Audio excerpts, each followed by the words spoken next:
ఉన్న బంగారాన్ని విడిపించి ఆ రోజు ఆన్లైన్ రేటుకే మేము కొంటాం. Sharma gold company. తో పాటు ఉన్నారు ప్రముఖ సోషల్ యాక్టివిస్ట్ అలాగే నారీసేన ఫౌండర్ లతా చౌదరి గారు. ఒకసారి ఆమెతో మాట్లాడదాం. ఎందుకంటే రీసెంట్గా ఒక తండ్రి నీచమైనటువంటి పని చేయబోయి పాప ఒప్పుకోకపోతే కన్న కూతురు చంపేశాడు ఆమెను. ఇలాంటి దారుణాలు ఇంక ఎన్ని చూడాలి, అసలు ఎలా ఆగుతాయి? ఆమె ఏమంటారో ఒకసారి చూద్దాం. నమస్తే అండి. నమస్తే అండి. రీసెంట్గా మియాపూర్లోనండి నీచమైనటువంటి ఘోరమైనటువంటి ఇన్సిడెంట్. కన్న తండ్రి పోర్న్ వీడియోస్ చూశాడంట. చూసి సొంత కూతురే ఆ కూతుర్ని లైంగికంగా వేధించబోతే ఆ పాప ఒప్పుకోకపోతే పాపను చంపేశాడండి. చంపేసి ఎక్కడో పొదల్లో పడేశాడు.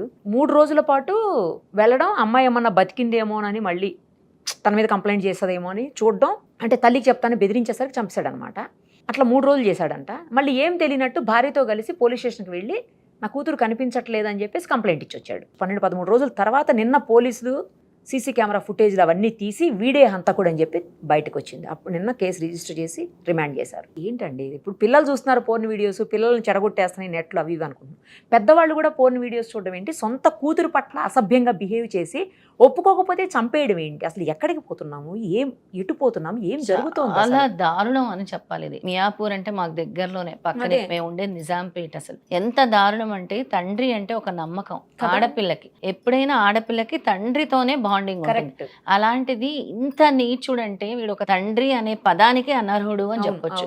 ఎందుకు అని అంటే ఒక నమ్మకం, ఒక రక్షణ, ఒక సేఫ్టీ ఎన్వైరన్మెంట్ అనేది తండ్రి ఇవ్వగలడు. అసలు దుష్ట శక్తుల నుంచి కాపాడాల్సిన తండ్రి అలాంటి తండ్రి సొంత అంటారు కదా, కొన్ని ఏమంటారు, జంతువులకి మానవులకి డిఫరెన్స్ లేదు. అసలు జంతువులు ఏం చేస్తాయి, కొన్ని వాటి పిల్లల్ని కూడా చంపుకు తినేస్తాయి. అలా అంత దారుణంగా వీడొక మృగం అని మనం మాట్లాడొచ్చు. చిన్న పిల్లని, ఆ పిల్లకి ఎంత సెన్స్ ఉందండి. తప్పు ఇది, వద్దు, ఈ అరాచకం చెయ్యొద్దు, అమ్మతో చెప్తాను, వద్దు అని అన్నందుకు ఎక్కడ చెప్పేస్తుందో అని చంపేసి పోలీస్ స్టేషన్కి వెళ్ళి వగలేడుపులు ఏడుస్తూ ఏమీ తెలియనట్టు ఒక డ్రామా క్రియేట్ చేసి భార్యతో, అక్కడ భార్యని నువ్వు మోసం చేసావు, కన్న కూతుర్ని నువ్వు చంపుకున్నావు, ఇంకా నీ జన్మ ఎందుకు? ఇలాంటి వాళ్ళని అసలు కఠినంగా శిక్షించాలండి నిరుపమ గారు. మనకి ఏంటి అంటే దారుణము ఇదే. మీరు చూసుకోండి, అదర్ కంట్రీస్లో పిల్లల పట్ల చాలా స్ట్రిక్ట్ లాస్ ఉంటాయి. అసలు పిల్లలు ఏడిస్తే కూడా సెకండ్స్లో, నిమిషాల్లో పోలీసులు వస్తారు. మన భారతదేశంలో ఏంటి అని అంటే ఇలాంటివి ఇంప్లిమెంట్ చేయడానికి సంవత్సరాలు పడతాయి. ఎనీ కేసు మీరు తీసుకోండి, ఇలాంటి విషయాల్లో కొంచెం తొందరగా జడ్జిమెంట్ ఇవ్వండి, కఠినంగా శిక్షించండి. దీనికి సంబంధించి సెక్షన్ 75 అనేది ఉందండి. సెక్షన్ 75 అనేది అసలు ఈ పదాన్ని ఎప్పుడైతే తండ్రి ఈ పిల్లల్ని చంపుతాడో దాన్ని ఫిలిసైడ్ అంటారు. ఆ పదాన్నే ఫిలిసైడ్ అంటాం అనమాట. మన సూయిసైడ్ అనేది వేరు, ఇదిని ఫిలిసైడ్. అలాగా ఫిలిసైడ్ అనే పదం వాడతారనమాట. ఆ ఫిలిసైడ్ అంటే తన కన్న తల్లిదండ్రులకి ఏమి ఎథిక్స్ లేకుండా, విచక్షణారహితంగా, అక్కడ మోరల్ వాల్యూస్ గుర్తురావు, పేగుబంధం గుర్తురాదు, మానవతా సంబంధాలు లేవు, హ్యుమానిటీ లేదు, ఏమీ లేదు, ఓన్లీ చంపేయాలి, నేను జాగ్రత్తగా బయటపడాలి అనేది ఒక్కటే గుర్తుంది వాడికి. వీడిని అతి దారుణంగా శిక్షించాలని కోరుకుంటున్నామండి యాజ్ అ నారీసేన ఫౌండర్. ఎందుకంటే ఇలాంటివి ఎన్నో చూస్తుంటాం. అసలు ఎంత హృదయం ఎంత బాధిస్తోందంటే ఇలాంటి సంఘటనలు చూసినప్పుడు రేపొద్దున మిగతా ఆడపిల్లలు తన తండ్రి ఎంత మంచివాడైనా ఎలా చూస్తారు? అవును కదా. ఇలాంటి సంఘటనలు చూసినప్పుడు ప్రతి ఆడపిల్ల కూడా ఏంటి, నా తండ్రి కూడా ఇంతేనా, నా తండ్రి కూడా ఇలా ఉంటాడా, నా తండ్రి దగ్గర నేను మాట్లాడొచ్చా, నా తండ్రి దగ్గర నేను కూర్చోవచ్చా, నా తండ్రి దగ్గర ప్రేమగా దగ్గర తీసుకున్నా ఆ అమ్మాయికి ఒక భయము, అంటే నిజమేనా, ఇది చూసాము, మరి నా తండ్రి కూడా అంతేనా అన్న ఆలోచనలు ఇలాంటి సంఘటనలు కల్పిస్తున్నాయి అని చెప్పొచ్చు. అందుకే ఎవరైతే ఈయన ఉన్నాడు, ఆయన పేరు నరేష్ అనుకుంటా, నరేష్, పాప పేరు వసంత. ఈ నరేష్ అనే అతన్ని చాలా కఠినంగా శిక్షించాలి అని కోరుకుంటున్నాను, డిమాండ్ కూడా చేస్తున్నాను. ఎందుకు అని అంటే వేరే ఆడపిల్లలకి ఇలాంటి సంఘటనలు రిపీట్ అవ్వకూడదు. ఇది అసలు ఎంత దారుణమో, చంపేశావు, నువ్వు ఎక్కడ తీసుకెళ్ళావు, అడవిలోకి తీసుకెళ్ళావు, చంపేశావు. ప్రతిరోజు వెళ్ళి ఇంకా పిల్ల బ్రతుకుందేమో అంటే బ్రతుకుంటే చంపేసేవాడు మళ్ళీ, అంతే కదా, మళ్ళీ బ్రతుకున్నా మళ్ళీ చంపేసేవాడు, మళ్ళీ బ్రతుకున్నా మళ్ళీ చంపేసేవాడు. ఎంత అమానుషం అంటే మళ్ళీ దీన్ని తీసుకెళ్ళి ఒక డ్రామాటిక్ సిట్యుయేషన్ క్రియేట్ చేసి పోలీస్ స్టేషన్ చుట్టూ తిరుగుతూ అక్కడే ఏడుస్తూ పోలీసులోని అంటే పోలీసులనే మభ్య పెడదామని అవును చూశారు. కదా, అవును. అసలు మనం ఒక బ్లెస్సింగ్ అనేది ఉంటుంది కదండి, ఎప్పుడైనా ఆ పాప ఆత్మ ఎంత ఘోషించి ఉంటుంది చనిపోయేటప్పుడు. ఆ బ్లెస్సింగ్, ఆ పాప పడిన బాధకి ఆ బ్లెస్సింగ్ లాగా ఆ సీసీటీవీ ఫుటేజ్లు దొరకబట్టి, అవును. ఆ కెమెరాలు ఉండబట్టి ఈ విషయం బయటపడింది. వెంటనే అంటే భగవంతుడు ఈ కర్మానుసారి అంటాం చూసారా, దానికి చాలా రిలేటెడ్ ఉంటుంది. ఎంతో తొందరగా కాదు, విత్ ఇన్ డేస్లోనే తండ్రే చేశాడు అనేది బయటపడింది. ఇది చాలా అమానుషము. దీన్ని మాత్రం తీవ్రంగా అంటే చాలా స్ట్రిక్ట్గా తీసుకోవాలి. దయచేసి అసలు మన జ్యుడిషియరీ సిస్టము గనక ఇలా పిల్లల మీద జరిగిన సంఘటనలు కానీ, అంటే ఇలా మహిళల మీద జరిగిన సంఘటనలు కానీ, పిల్లల మీద జరిగిన సంఘటనలు కానీ కొంచెం వెంటనే జడ్జిమెంట్ వచ్చేలా చేస్తే తొందరగా న్యాయం జరుగుతుంది అని అనుకుంటాను. కరెక్ట్ అండి. కానీ పోర్న్ వీడియోస్ చూడడం అంటే ఇది పిల్లలు చూస్తున్నారు అట్లాంటి అని అనుకుంటాం జనరల్గా. ఇది అతి దారుణం. అసలు పోర్న్ వీడియోస్ చూసి ఆ పోర్న్ వీడియోస్ చూసినప్పుడు నీకు వచ్చే ఇమోషన్స్ అంటారు కదా, నీకు వచ్చే ఫీలింగ్స్, ఇమోషన్స్, నీకు అన్న కూతురే నీకు కనబడలేదు. అసలు ఆ వీడియోస్ ఎందుకు చూడాలి? అవును, ఎందుకు చూడాలి? ఆ వీడియోస్ చూడాల్సిన నెసెసిటీ ఉందా? నువ్వు ఒక పెద్ద మనిషివి, నీ పిల్లల్ని నువ్వు గైడ్ చేయాల్సిన స్టేజ్లో నువ్వు ఉన్నావు. ఆ పాన్ వీడియోస్ చూస్తూ నువ్వే దానికి ఎడిక్ట్ అయ్యి నువ్వే నీ జీవితాన్ని బలి చేసుకున్నావు. నీ జీవితాన్ని కాదు, కన్న కూతురు జీవితాన్ని బలి చేసావు. ఈ పాన్ వీడియోస్ అనేవి కూడా బ్యాన్ చేయాలి కంప్లీట్గా. ఈ పాన్ వీడియోస్ అనేవి ఎవరు పడితే వాళ్ళు చూడటానికి వీలు లేకుండా బ్యాన్ చేయాలి. ఎందుకంటే దీనివల్ల చాలామంది చెడిపోతున్నారు. ఈ పాన్ వీడియోస్ వల్ల చాలామంది ఎలా బిహేవ్ చేస్తారు అని అంటే సెన్స్ అనేది లేకుండా, అంటే ఆ విచక్షణ లేకుండా బిహేవ్ చేస్తారు. ఈ వీడియోస్ చూసిన తర్వాత వాళ్ళ బిహేవియర్ చాలామందిని మనం చూస్తుంటాం. బస్ స్టాండ్లో, రైల్వే స్టేషన్లో కూడా చూస్తుంటాం కొంతమందిని. ఏంటి అంటే వాళ్ళు ఇలాంటి వాటికి అంటే ఒక డిఫరెంట్ టైప్ ఆఫ్ ఎడిక్షన్ అంటారు దీన్ని. ప్రతిరోజు వాడికి ఆ పాన్ వీడియో చూస్తే కానీ నిద్ర రాదు. ప్రతిరోజు పాన్ వీడియో చూసుకోవటం. అసలు ఎందుకు ఇలాంటి వీడియోస్ చూడాలి? ఎందుకు ఇలా ప్రవర్తన మార్చుకోవాలి? అసలు కన్న కూతురు అనంటే ఒక ఎఫెక్షన్ ఉంటుంది. మరి వాడికి ఆ ఎఫెక్షన్ అనేది గుర్తు రాలేదా? పేగుబంధం అనేది గుర్తుకు రాలేదా? రక్త సంబంధము, నీ పిల్ల, నీ రక్తాన్ని పంచుకు పుట్టింది పిల్ల. నువ్వు ఏ పాము కాదు కదా, ఒక జంతువు కాదు కదా. నీకు భగవంతుడు మేధస్సు ఇచ్చాడు కదా, ఒక ఆలోచించే శక్తి ఇచ్చాడు కదా. ఆలోచించే శక్తి లేదా నీకు? అంటే ఎంత దారుణంగా అయిపోయిందంటే అసలు ఏమీ ఆలోచన ఉండదన్నమాట ఇలాంటి వాళ్ళకి. ఎంతసేపు ఏమంటారు, ఆ కామం మీదే తప్పించి కళ్ళు మూసుకుపోయి ఉంటాయి కానీ ఇంకా రెండో ఆలోచన ఉండదు. కామాంధుడు వీడు, కరెక్ట్, పరమ కామాంధుడు అనొచ్చు వీడిని. అంతటి కామాంధుడు వీడు. కానీ జనరల్గా పక్కింటోళ్ళు, ఎదురింటోళ్ళు, వెనకాల ఇంట్లో అట్లా చేశారని వింటున్నామండి, చూస్తున్నాం కూడా. కన్నా తండ్రులు కూడా ఈ మధ్య కాలంలో కొన్ని కేసులు వింటూనే ఉన్నాం ఇలాంటివి. చాలా ఎందుకు తయారైతుంది అసలు సొసైటీ అండి ఇలా? ఎందుకు అసలు ఏమంటారు, పూర్వము చాలా ఇంట్లో పెద్దవాళ్ళు ఉండేవారు, అమ్మమ్మలు, తాతయ్యలు, కొంచెం రక్షణగా ఉండేవారు మనవలకి. తల్లిదండ్రులు తప్పు చేస్తున్నా మందలించేవారు, ఇలా చేయకూడదు అలా చేయకూడదని. ఒక ప్రొటెక్షన్, ఒక ప్రొటెక్టివ్ ఎన్వైరన్మెంట్ అని ఉండేది ఇది వరకు. ఇప్పుడు ఏమైపోయిందంటే ఇప్పుడుండే ఉద్యోగాలకి, ఇప్పుడుండే టైం, ఇద్దరు ఉద్యోగాలు చేయటంతో పిల్లలు ఒంటరి వాళ్ళు అయిపోతున్నారు.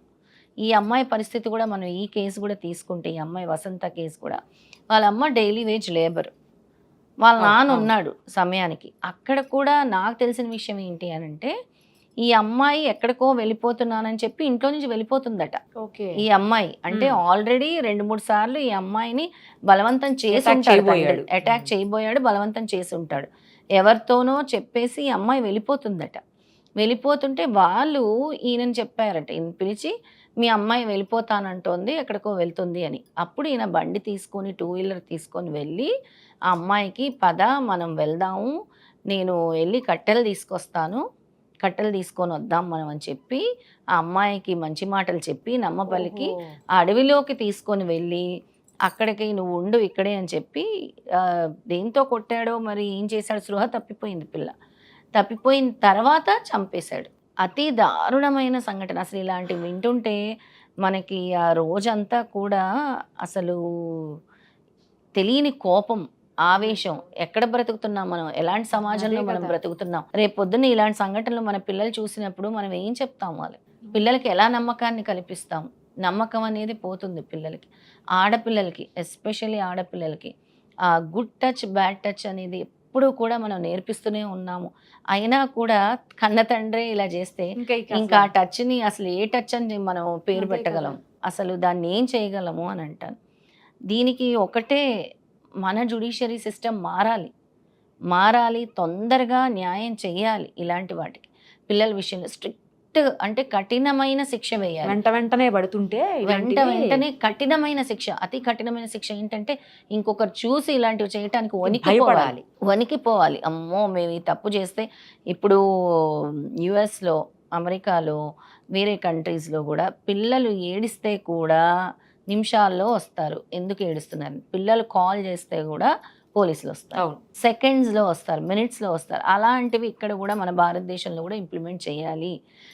ఎస్పెషలీ మహిళలకి, పిల్లలకి, ఆడపిల్లలకి, చిన్న ఆడపిల్లలకి కూడా ఏదైనా ఇలాంటి ఒక సర్వీసు పోలీస్ స్టేషన్లో స్టార్ట్ చేయాలి ఇమీడియట్గా. అంటే ఎవరైనా చిన్నపిల్లలు కాల్ చేసి ఒక నెంబర్ అనేది కల్పించాలని కోరుతున్నాను. ఏదైనా ఇప్పుడు మన భరోసా అని ఉంది, షీ టీమ్స్ భరోసా ఉంది, అది మహిళలకి. కానీ పిల్లలకి యాక్సెస్లో ఉండేటువంటిది ఏదైనా ఒక సేవ. వాళ్ళ దగ్గర ఫోన్స్ కూడా ఉండాలి కదండి, అవైలబుల్. ఫోన్స్ కూడా ఉండవు. అందుకే అంటే ఇప్పుడు చాలా మంది పిల్లలకి ఇంట్లో ఫోన్స్ ఉంటున్నాయి. ఇలాంటి వాళ్ళకి ఇలాంటి కేసుల్లో ఫోన్లు ఉండవు. కానీ సమ్ అంటే ఏదైనా అంటే కొంతవరకైనా మనం అరికట్టొచ్చు.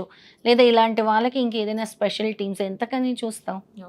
అప్పటికప్పుడు స్పెషల్ టీమ్స్ ఉన్నా కూడా ఏ మూలనో ఎక్కడ ఏం జరుగుతుందో మనకి తెలియని పరిస్థితుల్లో మనం ఉన్నాం. అవును, నిజం అది. ఇప్పుడు ఆ తల్లి కూడా భర్తను నమ్మింది, పోలీస్ స్టేషన్కి వెళ్ళింది, భర్తను పట్టుకొని నమ్మింది, అన్ని చేసింది.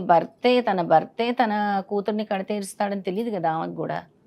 ఆమెని ఎంత మోసం చేసినట్టే, చాలా మోసం చేసినట్టే. దీనికి కఠినంగా శిక్షించాలని కోరుకుంటున్నాం. మా లాంటి ఉమెన్ ఫౌండేషన్స్ కానీ అందరం కూడా ఇలాంటి వాళ్ళకి కఠినంగా శిక్షించాలి. ఈ అమ్మాయి ఆత్మకి శాంతి చేకూర్చాలి. తొందరగా కూడా ఇలాంటి వాళ్ళకి జడ్జిమెంట్ ఇచ్చి చాలా చాలా కఠినంగా శిక్షించాలని కోరుకుంటున్నాం. మీరు అన్నట్లు కఠినమైన శిక్షలు, అది కూడా త్వరితగతిన పడితే కొంతవరకన్నా ఏమన్నా మార్పు వస్తుందేమో. మరి చాలా త్వరగా అంటే మనం ఎప్పటి నుంచో కూడా కోరుకుంటున్నాం మన జ్యుడిషియరీ సిస్టమ్ని. ఏమనంటే మహిళల విషయంలో, పిల్లల విషయంలో ఏమున్నా కూడా కొంచెం తొందరగా ఇలాంటివి తీసుకుని సంవత్సరాలు పొడిగించకుండా. మనం చూస్తున్నాం ఎన్నో డొమెస్టిక్ వైలెన్స్ కేసులు, ఎన్నో రేప్ కేసులు చూస్తున్నాము, రేప్ చేసి హత్య చేయబడ్డ కేసులు చూస్తున్నాము. అలాంటిది అత్యాచారం జరిగింది. ఇప్పుడు ఇది అంతే, కాకపోతే పసిపిల్ల పిల్ల. అలా చాలా చాలా దారుణమైన సంఘటనలు ఇలాంటివన్నీ కూడా. ఇప్పటి వరకు అయితే ఆయన అరెస్ట్ చేశారని తెలిసింది. ఇక ఎలాంటి శిక్ష విధిస్తారో కూడా, రిమాండ్లో పెట్టారు. ఇక ఎలాంటి శిక్ష విధిస్తారో కూడా మనందరం చూడాలి. దాన్ని అని ఏం శిక్షలు వేసినా ఇలా బెత్తం పట్టుకునో లేకపోతే కర్ర పట్టుకునో ఒకళ్ళు కూర్చొని నువ్వు జాగ్రత్తగా ఉండు, నువ్వు మంచిగా ఉండు, లేకపోతే నీకు శిక్షలు పడతాయి అని చెప్పాల్సిన అవసరం ఇలాంటి కేసుల్లో తండ్రిగా ఉందంటారా? తండ్రులకు అసలు నిజం చెప్పాలంటే ఎవరికి వాళ్ళకి బుద్ధి ఉండాలి, మనం ఏం చేస్తున్నాం అనే స్పృహ ఉండాలి, ఏం చేయకూడదు అనేటువంటి ఆ తెలివితేటలు ఉండాలి. చాలా కరెక్ట్గా చెప్పారు. ఇప్పుడు తల్లి తండ్రి అంటే ఏంటండి చెప్పండి? అదే కదా అసలు, తల్లి తండ్రి వాళ్ళ తర్వాతే కదండి ప్రపంచం. తల్లి తండ్రి రక్షణ లేనప్పుడు ఇంకెక్కడికి పోతారు ఆడపిల్లలు? ఎందుకు కంటున్నారు మరి అప్పుడు అలాంటి ఆడపిల్లల స్థితి అసలు చాలా చాలా దారుణంగా తయారవుతుంది, చాలా దారుణంగా. మేము ప్రతి చోట save girl child, save girl child, save girl child అని చెప్పి నినాదాలు చేసి ప్రచారాలు చేసినా కూడా ఇలాంటి వింటున్నప్పుడు అండి అసలు ఆడపిల్లలు పుట్టకపోతేనే బెటర్ ఏమో అనిపించే పరిస్థితులు వస్తున్నాయి. చాలా చాలా కరెక్ట్గా చెప్పారు. ఎందుకు అనంటే ఇప్పుడు కూడా బయట ఎలా ఉంది అనంటే ఒక నలుగురు అందరు ఇలా ఉంటారని నేను అందరినీ ఇలాంటి సంఘటనలు జరుగుతున్నప్పుడు మాత్రం అలాంటి బాధ కలుగుతుంది, చాలా బాధ కలుగుతుంది. ఎందుకు బాబోయ్ మా ఆడపిల్లలు ఉంటే మేమెన్ని ఫేస్ చేయాలా అనే భయం కలుగుతుంది అందరికి. చాలా చాలా అసలు దారుణంగా మార్పు రావాలి. సొసైటీలో ఖచ్చితంగా మార్పు రావాలి, ఆలోచన విధానాల్లో మార్పు రావాలి, మానవతా సంబంధాల్లో మార్పు రావాలి. ఆలోచించండి, కొంచెం మేలుకొనండి, ఆలోచించండి. నీ పిల్లల్ని నువ్వు కాపాడుకోవాలి, నీ పిల్లల్ని నువ్వే ఇలా ప్రవర్తిస్తే నీ తండ్రి స్థానం అనేది వ్యర్థము. రేపు పొద్దున్న నిన్ను ఒక తండ్రిగా, అసలు నీకు తండ్రి అనే పదానికి ఇంకా అర్థం లేదు, ఇంకా తండ్రి అనే పదానికి అసలు తీసేయాలి. వాడు అసలు అర్హుడే కాదు, ఇంకా అసలు వాడు తండ్రి కాదు, ఇంకా వాడు ఏమంటారు ఆ పిల్ల పాలిట ఎముడు వాడు. అంతే, పిల్లపాలెట్టి ఎముడుగా తయారయ్యాడు. రైట్ అండి. థ్యాంక్ యూ లతా గారు, థ్యాంక్ యూ సో మచ్ అండి. నమస్తే అండి. సుమన్ టీవీలో మీ పర్సనల్ అండ్ బిజినెస్ ప్రమోషన్స్ కోసం కింది నెంబర్కి కాంటాక్ట్ చేయండి.